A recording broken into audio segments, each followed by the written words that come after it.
اور نہیں انکار کرتے ہماری آیات کا، اور نہیں انکار کریں گے ہماری آیات کا مگر صرف کافر۔ یہاں کافر کے معنی کیا ہے؟ ناشکر لوگ۔ اصل میں کفر جو ہے بنیادی طور پر کسے کہتے ہیں؟ کسی چیز کو چھپا دینا، ڈھانپ دینا۔ اس لیے کفار کا لفظ آیا ہے کاشتکاروں کے لیے، اس لیے کہ وہ بیج کو زمین میں چھپاتا ہے، وہاں سے پھر وہ ابھرتا ہے۔ تو یہ اصل میں شکر کا بالمقابل ہے۔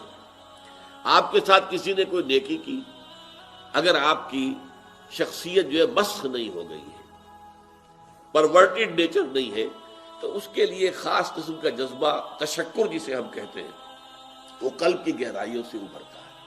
اس نے میرا فلاں کام کیا ہے، اس نے میری فلاں ضرورت پوری کی ہے، اس نے میرے ساتھ یہ بھلائی کی ہے۔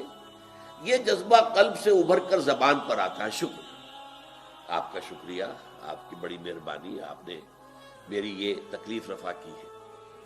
تو اس کو امام راغب رحمۃ اللہ علیہ نے اس شکر کے پھر 3 مراحل قائم کیے۔ شکر بالقلب، پہلے تو یہ کہ آپ کو احساس ہو کہ کتنا بڑا احسان ہوا ہے۔ ظاہر بات ہے کہ اگر آپ کسی جوہری کو ایک ہیرا دیں گے تو وہ جو شکر کرے گا کہ کتنی بڑی دولت مجھے دے دی گئی ہے، آپ وہی ہیرا کسی بچے کے ہاتھ پر رکھ دیجئے، وہ سمجھے گا کہ کوئی وہ کھیلنے والا جو بنٹا ہے شاید وہی ہے، یہ بھی کوئی کانچ کا کوئی ٹکڑا ہے، بس، اور کیا سمجھے گا وہ۔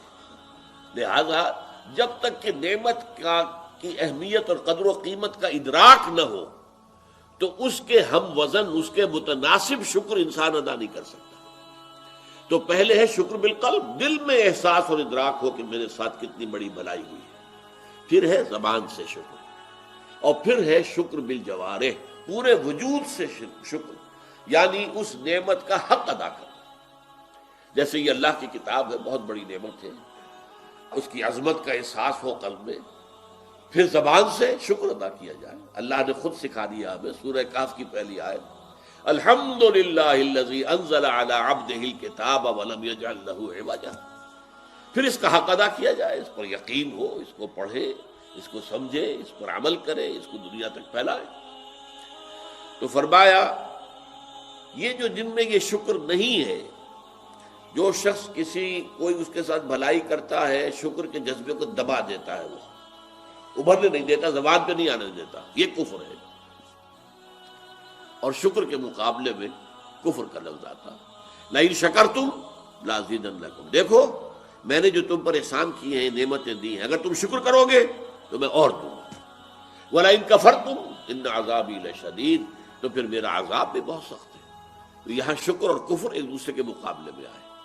تو یہاں پر در حقیقت ان لوگوں کا تذکرہ جو ناقدرے ہیں، جنہیں احسانات کا احساس ہی نہیں ہے، جنہیں معلوم نہیں ہے کہ کتنی بڑی دولت ہمیں دی جا رہی ہے، وہ ہے کہ جو اس کا انکار کریں گے، جن کی نیچر پرورٹڈ ہو چکی ہے، جن کی جو فطرت ہے مسخ ہو چکی ہے۔